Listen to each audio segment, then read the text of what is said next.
ದಿವಾಲಿ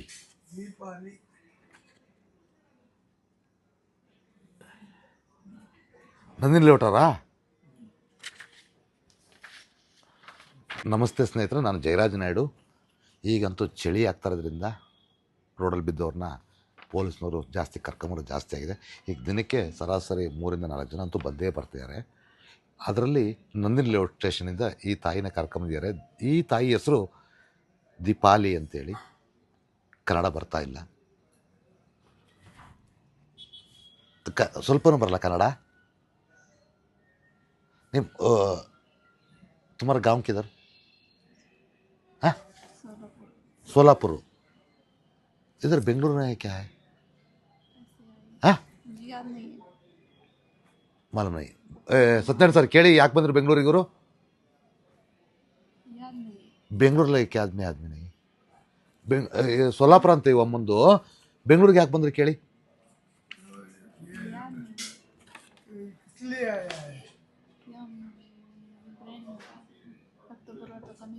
हाँ, हॉस्पिटल को आ गया? हॉस्पिटल को दवाखाना को आया था.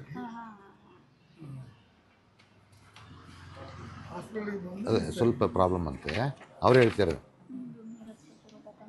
ಹಾಂ,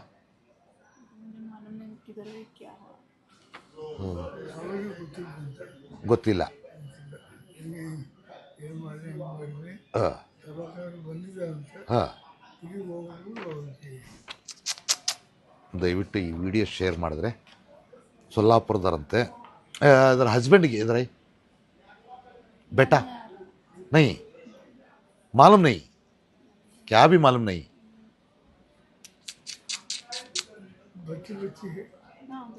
किधर है?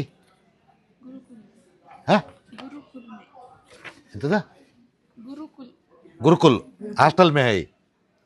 हाँ, ओके. हस्बैंड क्या काम करेगा? मालूम नहीं. कितने दिन हो गए सोलापुर के इधर बेंगलुरु का? तो मालूम नहीं. ಏನೇನು ಗೊತ್ತಿಲ್ಲ. ಮತ್ತು ಹೆಂಗೆ ಇವ್ರನ್ನ ಫೈಂಡ್ ಔಟ್ ಮಾಡೋದು? ದಯವಿಟ್ಟು ಯಾರಾದರೂ ವಿಡಿಯೋ ಶೇರ್ ಮಾಡ್ತಾ ಇದ್ದವರು ದಯವಿಟ್ಟು ಈ ತಾಯಿ ಗೊತ್ತಿದ್ರೆ ಬೆಂಗಳೂರು ನಗರದ ನಂದಿನಿ ಲೇಔಟ್ ಪೊಲೀಸ್ನವರು ಅಥವಾ ಆಸರೆ ದಯವಿಟ್ಟು ಬಂದು ಭೇಟಿ ಕೊಡಿ. ದಯವಿಟ್ಟು ಆದಷ್ಟು ಈ ವಿಡಿಯೋನ ಶೇರ್ ಮಾಡಿ. ಮಾನಸಿಕ ಅಸ್ವಸ್ಥೆ ಥರ ಕಾಣ್ತಿದ್ದಾರೆ ಇವರು. ಇವ್ರನ್ನ ಈ ವಿಡಿಯೋ ಒಂದು ಶೇರ್ ಆಗೋದ್ರಿಂದ ಅವ್ರ ಮನೆಯವರಿಗೆ ಈ ತಾಯಿನ ಒಪ್ಪಿಸೋವಂಥ ಕಾರ್ಯ ಮಾಡ್ಬೋದು. ಥ್ಯಾಂಕ್ ಯು, ಧನ್ಯವಾದಗಳು.